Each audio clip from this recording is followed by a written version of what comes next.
GST विभाग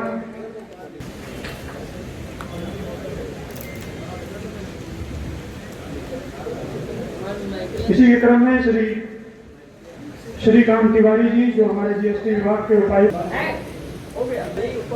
श्री रंगेश अग्रवाल जी। योगी जी के शहर में आज एक पोस्टर वायरल हुआ, उसमें लिखा है हिसाब में रहिए साहब, हम सब्र में हैं मगर नीचे करो आईडी भाई। आइला मोहम्मद पोस्टर के साथ लिखा है हम हिसाब में रहिए साहब, हम सब्र में हैं मगर कब्र में नहीं।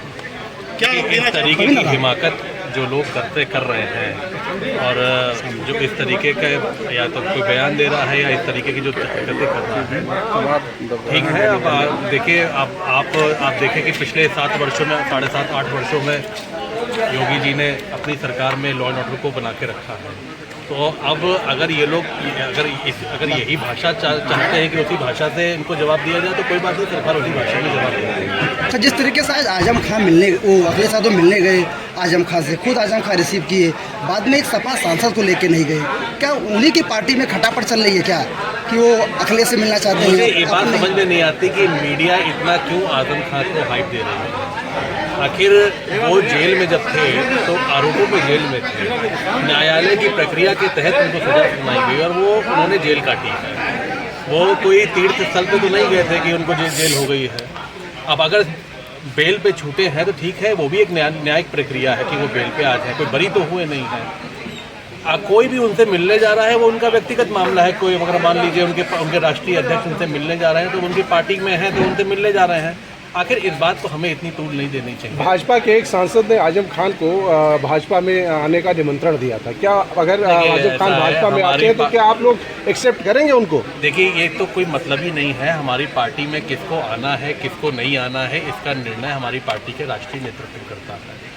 कोई कुछ भी बयान दे उसका कोई मतलब नहीं है। पार्टी का राष्ट्रीय नेतृत्व ही हर हमारे निर्णय, उनका जो निर्णय होता है वो निर्णय हम लोग स्वीकारते हैं। सर, जिस तरह से बिहार में चुनाव हो रहा है, घोषणा हो गई है, वहाँ सीटों को लेकर बंटवारा नहीं हो पा रहा है। चिराग पासवान को बीजेपी ने शाम तक का अल्टीमेटम दिया है, क्या वजह है कि आप लोग सीट बंटवारा नहीं कर पा रहे हैं? नहीं, ऐसा कुछ नहीं है। देखिए, सब लोग यूनाइटेड हैं, वहाँ पे एनडीए पूरी तरीके से यूनाइटेड है।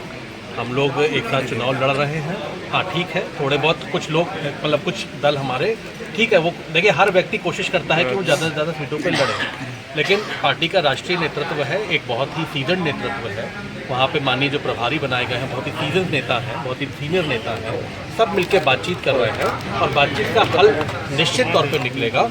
और आप देखेंगे चुनाव जैसे ही शुरू हो जाएगा सभी लोग एकजुट होकर एनडीए को जिताने में अपनी सभी भूमिका निभाएंगे। क्या भाजपा जातीय गणित को वहाँ तोड़ने में कामयाब होगी बिहार में? देखिए, सबसे पहले तो जो भाजपा चुनाव लड़ रही है या एनडीए चुनाव लड़ रही है वो जातीय आधार पर चुनाव लड़ रही है। हम वहाँ चुनाव लड़ रहे हैं कि हमने अपने शासनकाल में बिहार को क्या दिया है, सुशासन दिया है, हमने विकास दिया है। हम लालू जी के जंगल राज को हटा के हमने बिहार में सुशासन का जो हमने राज स्थापित किया है, हम उस आधार पे बिहार की जनता से वोट मांगने जा रहे हैं। सर, जिस तरीके से पवन सिंह का वोट टिकट देने की बात कर रहे हैं, मेले भी हैं, आप लोग महिला सुरक्षा की बात करते हैं, उनकी पत्नी लगातार देश के लोगों से गुहार लगा रही है कि उसकी मदद की जाए, बेबस होकर के रो रही है। आखिर कहाँ आपकी महिला सुरक्षा है?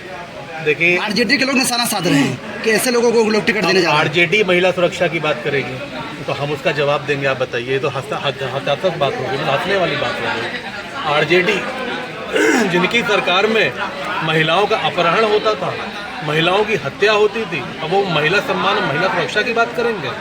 ये तो ऐसा हो गया कि जैसे 100 चूहे खाकर बिल्ली हज को चली। ये तो यही पवन सिंह की वाइफ को लेकर आगे विवाद चल रहा है। देखिए, वो उनका व्यक्तिगत मामला है, ये उनका पारिवारिक मामला है, उस पर कोई किसी को भी टिप्पणी और मुझे भी टिप्पणी करने का कोई, मुझे लगता है कोई औचित्य नहीं है। अच्छा, दीपावली पर क्या अपील करेंगे लोगों से दीपावली स्वदेशी के लिए क्या अपील करेंगे? मैं हमारी सभी अपने व्यापारी बंधुओं से, सभी लोगों से, प्रदेशवासियों से ये अपील जरूर करूँगा।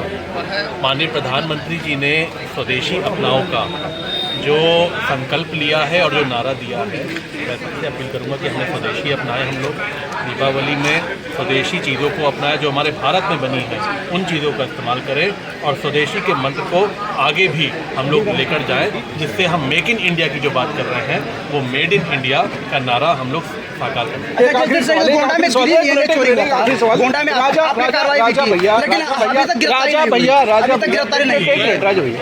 राजा भैया ने जिस तरह से शस्त्र पूजन करके मतलब शस्त्रों का मतलब 200 से 300 शस्त्रों का प्रदर्शन किया है, उनकी पत्नी का इतना गंभीर आरोप है, तो क्या जो है मतलब उत्तर प्रदेश सरकार उन पे जो है मतलब इस तरह की कोई कार्रवाई? देखिए, अब दशहरे में तो शस्त्र पूजन किया जाता है। अब उनके पास अगर 200 शस्त्र हैं तो उन्होंने अपने शस्त्रों का उन्होंने पूजन किया है। हर व्यक्ति अपने शस्त्रों का पूजन करता है, ये तो एक प्रथा चली आ रही है। अच्छा ठीक है, बोल रही है उस पर गिरी लेने चोरी